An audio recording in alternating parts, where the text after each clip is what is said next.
Okay? Hindi. Sa agad o. Nung ginawa ko sa kanya yon, may tama ba siya? Saan? Nasugatan ba siya? Nasugatan siya to? Ulit. Sugatan siya? Sugatan.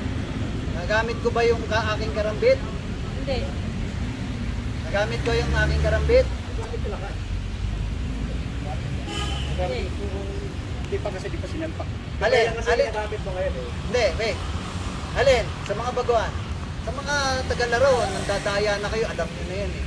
Sa mga baguhan, nagamit ko ba ang karambit o hindi? Daya ka karambit na lakas.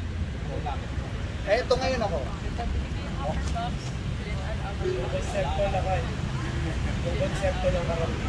Yung konsepto ng karambit nagamit ko, pero ang totoo, nagamit ko ang karambit ko. Ayun lang ano? Hindi, yun nga. Alam mo na nga kay JJ eh. Oh, ito siya. Ito siya KJ. Okay? So, ayan siya. Ayan siya. Ayun o.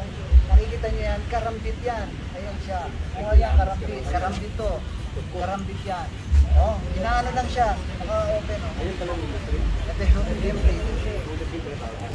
So, ito kasi, merong fixed blade, merong folding.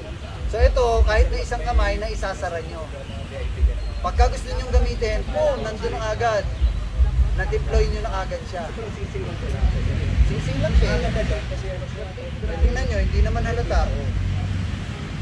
Pagka kailangan nyo i-deploy, akin, nandito na agad. Nakapasok na ako sa 1FC na nakaganit. Oo, lahat. Kahit sa airport, kaya nyo. Kahit sa airport, pinapasok ko yan. Nagsusundo ako ng mga VIP. Kung wari, sa airport, gusto nyo ipasok. Tutunog to eh, sa scanner. Ilagay nyo sa purse. Kasi considered parang coin. Ilalagay nyo lang doon, hindi naman bubuksan nyo kung tumunog. Kasi coin yun.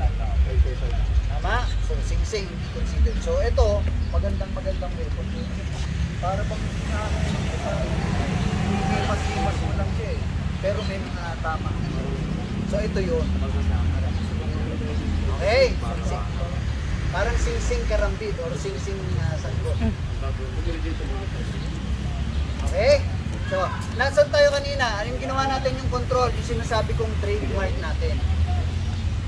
Kino-considered ko as trademark natin. Kasi lagi kong sinasabi yan, every seminar ko, every time na may makakita ako kay paulit-ulit, hindi ako nagsasawang i-remind kayo.